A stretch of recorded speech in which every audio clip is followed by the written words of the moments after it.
There was a time when Friday nights felt like magic, when the air carried the smell of fresh burgers and the faint hum of neon lights flickered across small-town diners. Families had finished their week, and teenagers had only one thought in mind: freedom. Cars polished to perfection lined the streets, chrome gleaming under the soft evening light. The world seemed to slow down for those precious hours between sunset and bedtime. A pause in time meant for laughter, music, and the thrill of youth. Every Friday followed its own quiet ritual. Boys in rolled-up jeans and slicked-back hair washed their cars until they shone, combed every strand into place, and lit a cigarette in secret, hoping to be seen. Girls tied ribbons in their hair, slipped into circle skirts, brushed on their favorite perfume, and exchanged whispers and excitement as they prepared for the night ahead. The diner was the beating heart of it all. Warm, bright, and alive, it drew people in like a magnet. The jukebox filled the room with the latest rock and roll hits, each song pulsing with rebellion, love, and hope. Tall milkshakes stood beside plates of burgers and fries. Ice cream sundaes glistened under fluorescent light, and laughter rippled across the room like music of its own. There were no phones, no rush, no noise beyond the happy clatter of dishes and the rhythm of conversation. Time stretched gently, and everyone seemed to belong.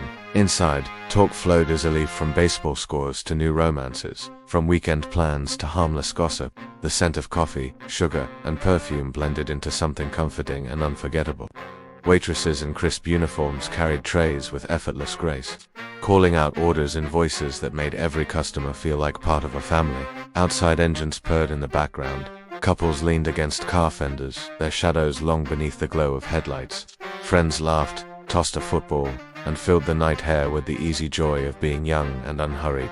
The street became a stage, and every smile, every glance, every echo of laughter added to the scene. At the drive-in, the magic continued. Screens rose tall against the night sky, flickering with stories that mixed with the scent of popcorn and gasoline. Families settled into the backs of trucks. Teenagers sat close in parked cars, the film a mere backdrop to their own unfolding stories. The sound crackled from the speakers, imperfect, yet comforting, like a shared secret under the stars. The real show was in the glances, the laughter, the touch of a hand, the quiet promise of something beautiful and new. The era carried its own rhythm. Every detail: clothing, cars, hairstyles, even the way people spoke was part of a shared language of charm and pride. Chrome bumpers reflected streetlights like silver ribbons. Perfume and cologne mixed with the warm scent of asphalt and fried food. There was style in everything, a deliberate effort to turn ordinary moments into something worth remembering. It was a time of optimism. The world had come through hardship, and people were eager to live, to connect, to celebrate the simple joy of being alive. Rock and roll became the voice of that feeling, raw, electric, full of longing. Songs by Elvis Presley, Chuck Berry, and others told stories that every teenager understood by heart. The jukebox stood like a shrine, its light pulsing as coins dropped in and new memories began to play. Milkshakes melted slowly, burgers disappeared quickly, and laughter never stopped. Waitresses knew the regulars by name. There was comfort in routine, beauty in familiarity, and joy in the smallest things.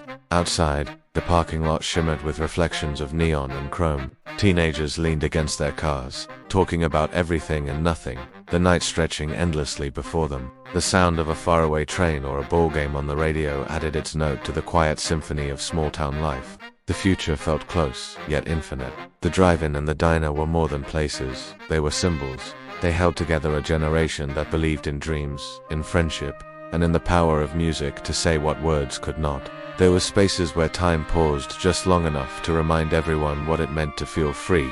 Friday nights were a celebration of simplicity, a pause from duty and routine, a spark of youth that glowed brightly in memory.